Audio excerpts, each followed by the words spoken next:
नमस्कार। आपका बात 25 में स्वागत है। तो बड़े ही लंबे समय से इस पूरे देश पे, समाज पे या आप या हम पे बड़ा बड़ा ज्ञान फैला जाता है कि हमें समाजवाद चाहिए, हमें क्रांति चाहिए। और अभी जो तिलचट्टा उत्पात हुआ रेव पार्टी का, या कि उससे पहले भी शाहीन बाग साजिश वगैरह हुई और आड़तियों को घुसने दिया गया दिल्ली में, और वहाँ पे बड़े बड़े सभी लोग जब तक उनकी सरकारें जीत रही थी, पार्टियां जीत रही थी, प्रजातंत्र की बात करते हुए थकते नहीं थे। अब देखिए वामपंथी और प्रजातंत्र, मतलब कितना झूठ बोला जाएगा। वे सबसे बड़ा अफंड है, सबसे बड़ा स्वांग है कि जो लोग अभी तक वर्ग संघर्ष की, खूनी संघर्ष की अवधारणा से पिंड नहीं छुड़ा पाए, जो कि इसके या उसके तानाशाही की आशा करते करते बूढ़े हो गए, वो प्रजातंत्र की बात करते हैं। मतलब इससे बड़ा स्वांग और इससे बड़ा झूठ हो ही नहीं सकता है। हम सिर्फ अभी भारत की बात कर लें, अभी जितने भी उत्पात दिल्ली में हुए हैं, पहली तो बात यह है कि इस प्रकार के उत्पात पहले दिल्ली में पहले हुए क्यों नहीं। तो एक पूरी की पूरी एक रणनीति सामने आती है, जो कि राजनीतिक रूप से चुनाव में हार रहे हैं। चुनाव में हार रहे हैं तो सभी तरह की जो आक्षेप और लांछन लगा रहे हैं, सबूत कोई है नहीं। तो यहाँ ये बात है कि चीन के थिनामेन स्क्वायर के जो कत्लेआम था, जो कि पर्ज था, जिसमें पता नहीं कहते कि कितने सैकड़ों या हजारों छात्रों को मार डाला गया, टैंक ऊपर चढ़ा दिए गए, गोलियों से भून दिया गया, वो लोग दिल्ली के अंदर ये रेव पार्टी के जंतर मंतर पे उछल उछल करके वामपंथी नारे लगा रहे हैं। मतलब ये क्या एक तमाशा हमारे सामने लंबे समय से चलता चला आ रहा है। भाई इस वामपंथ की जो इतने देशों में रहा है, उसकी कभी स्क्रूटनी होगी कि नहीं होगी, उसका कभी तुलनात्मक अध्ययन होगा कि नहीं होगा, कि जो जितने करोड़ों लोगों को मार दिया गया, पता है उसकी संख्या भी नहीं है। वामपंथियों से पूछोगे तो वो नाक भों चिकोड़ लेते हैं और आपको कुछ उल्टा सीधा बोल के चले जाते हैं, उत्तर उनके पास है नहीं। तो ये एन रैंड की बात सुननी बहुत आवश्यक है। इससे बहुत सारी चीज़ें सामने आती हैं। हमारे देश पे अब तक समाजवाद का सांप हमारे देश के नेताओं के और बुद्धिजीवियों के गले में पड़ा हुआ है। अधिकतर जो है वो संपादक लोग या तो वामपंथी हैं या समाजवाद के सांप उनके गले में पड़ा हुआ है। तो इसमें बिल्कुल ठीक इन्होंने कहा है कि वामपंथ में और सोशल मतलब समाजवाद में अंतर इतना है कि एक तो आपको ताकत के जोर से आपको गुलाम बना लेंगे कम्युनिस्ट लोग, है ना, और दूसरे वो आपको वोट से बना लेंगे। तो ये जो दोनों के बीच में जो फर्क है, जो अंतर है, वो सिर्फ इतना ही है कि हत्या और आत्महत्या का है। यानी कि हत्या होगी वामपंथ में और आत्महत्या होगी समाजवाद के रास्ते पे। अगर हम चीन और भारत की तुलना करें तो 9 सितंबर 1976 को 9 सितंबर 1976 को महान माओ सेतुंग, जिनको कहते थे कि चेयरमैन माओ अमार चेयरमैन, है ना, चाइना का चेयरमैन हमारा चेयरमैन है, ये बंगाल की आप बात कर लीजिए। और हम कब की बात कर रहे हैं, 67 में नक्सली आंदोलन हुआ और 76 में माओ साहब 9 साल बाद उनका समय इस धरती पर पूरा हो गया। जितना उन्होंने अपने चाइना को और समाज को नष्ट करना था, जितनी हत्याएं करनी थी उन्होंने कर दी। अब वो स्वर्ग सिधार गए और जिद्दोजहद के बाद में फिर बाद में 78 में देंग आए और उन्होंने पहले से ही उनको ध्यान था कि जो भी कुछ हम कर रहे हैं ये हत्या और आत्महत्या दोनों मिला जुला है। तो उन्होंने उसको बदल दिया और आज चाइना 40 साल में दुनिया की फैक्ट्री बन गया। लेकिन आप ये देखिए कि हमारे देश में आज भी विश्वविद्यालयों में इन वामपंथियों के नारेबाजी से हमें छुटकारा नहीं है। और आप देखिए कि जलाने विश्वविद्यालय यानी कि जवाहरलाल नेहरू विश्वविद्यालय यूनिवर्सिटी है ना, जेएनयू यूनिवर्सिटी, तो अगर का उसका संक्षिप्तीकरण करेंगे तो जलाने होगा। अब जलाने का मतलब सब कुछ जलाने से होता है, तो वो तो उसका तो क्या करें, उसका उसमें हम तो कुछ कर नहीं सकते। लेकिन ये सामने भी आ रहा है, यानी कि एक लगातार जो है क्या कहते हैं हारता रहा है वामपंथ। पूरे जो उसके उद्देश्य थे उसने आज तक पूरे नहीं किए, किसी दुनिया में पूरे नहीं किए। 27 साल माओ के बाद में भी 1970 के दशक में चीन के अंदर जो है वो साइकिल का होना एक अमीर आदमी माना जाता था, क्योंकि उसके प्रॉपर्टी का तो अधिकार ही नहीं था ना। तो ये फेल किस तरह से हुआ है? ये फेल मुख्य 2-3 कारणों से हुआ है। एक तो इकोनॉमिक इलिटरेसी है, यानी कि समाज में या कि देश में संपन्नता किस तरह से आती है इसका उनको कोई भान ही नहीं है। उनका तो ये कहना है कि जो व्यापारी लोग हैं, चोर हैं, डकैत हैं, वो शोषण करते हैं, जो है वो मजदूरों को कोड़े मारते हैं वगैरह वगैरह। तो ये उनकी जो है एक इस तरह की खपत है कि उसका तो ये खपत जो है ये पागलपन है, इसका कुछ किया नहीं जा सकता।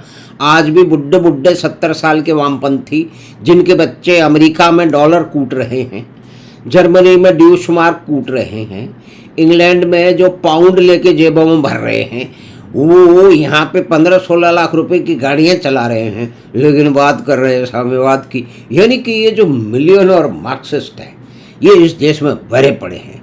जितने भी प्रोफेसर हैं लाखों रुपए की उन्होंने तनख्वाहें खाई हैं, अभी उनको वो मिल रही है, और फिर भी पूरे दुनिया को, पूरे समाज को और नवयुवकों को पथभ्रष्ट करने के लिए, पूरा जीवन उनको त्रिशंकु बनाने के लिए वो उसमें लगे हुए हैं। और कोई इंटेलेक्चुअल ऑनेस्टी नहीं है, कोई असेसमेंट नहीं है कि जो दवा जहाँ भी किसी भी देश ने, उस समाज ने खाई, उसका जो है ना वो उसको बर्बादी की तरफ चल गया। चाहे सोवियत संघ हो, चाहे वेनेजुएला हो, या कि जो है वो पूर्वी यूरोप के क्षेत्रों, अब एक देश भूतपूर्व पूर्व जर्मनी के तो हिस्से में बहुत साल में मैं कई बार मैं रह के आया हूँ, और वहाँ पे जो मेरा काम था वो तो काम था, लेकिन ये थोड़ी सी एनालिसिस मैंने की है, बाकी हमको देखने सुनने को मिल जाएगा।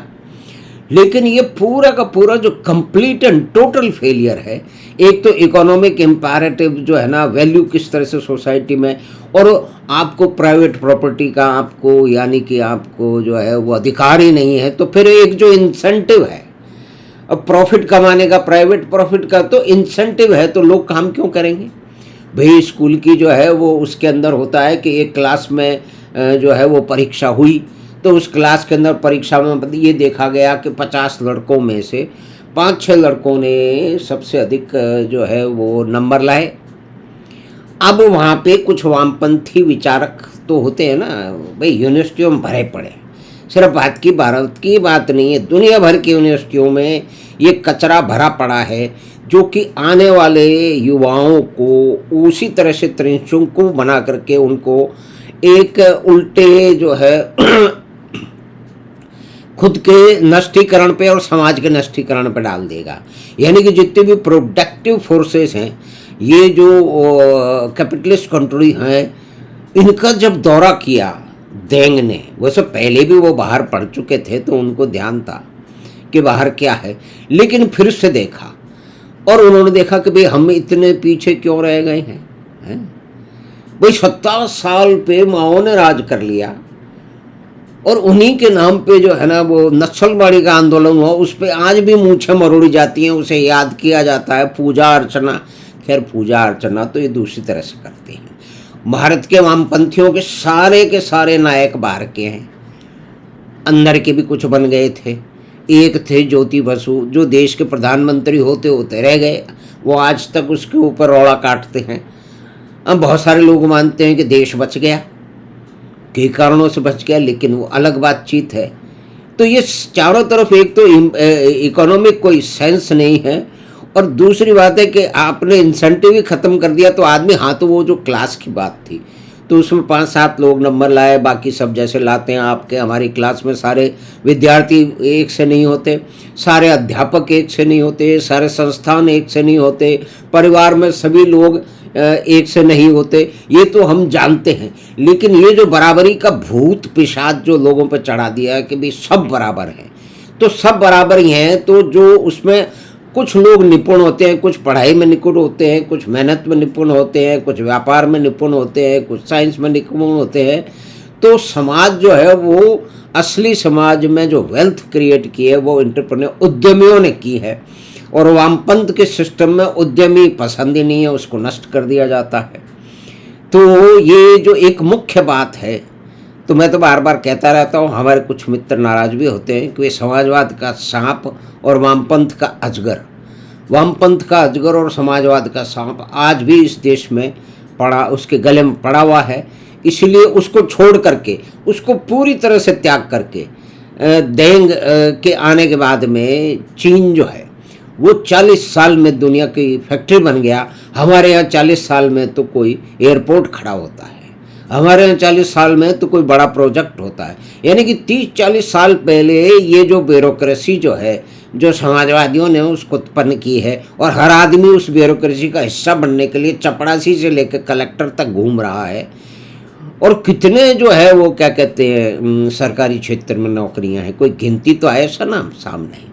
और एक बड़ा झूठ है, मतलब आज 64 करोड़ से लोग अधिक जो है वो जीविका उपार्जन तो जो है अपने व्यापार से कर रहे हैं, चाहे वो पास की दुकान वाला हो या कि प्रेस वाला हो या कि तड़ी वाला हो, वहाँ से लेके अडानी अंबानी तक। लेकिन अडानी अंबानी को गाली पड़ती है, सिर्फ इसलिए पड़ती है क्योंकि वो गुजरात से आए हैं, क्योंकि प्रधानमंत्री मोदी भी गुजरात से आए हैं।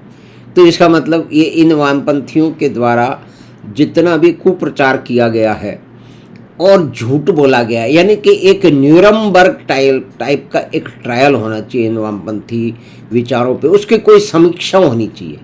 ये लोग मानने को तैयार नहीं है कि जो थिनामैन स्क्वायर के जो छात्रों की हत्याओं को सही ठहरा रहे थे, वो यहाँ पे तिलचट्टा रेव पार्टी में आकर के नाच रहे हैं। और नाच भी कहाँ रहे हैं, ये वामपंथी भी 5 स्टार में जाके नाच रहे हैं। 5 स्टार में ना करें, इनके नेता है, उनके धन कहाँ से आ रहा है इसका कुछ पता नहीं है।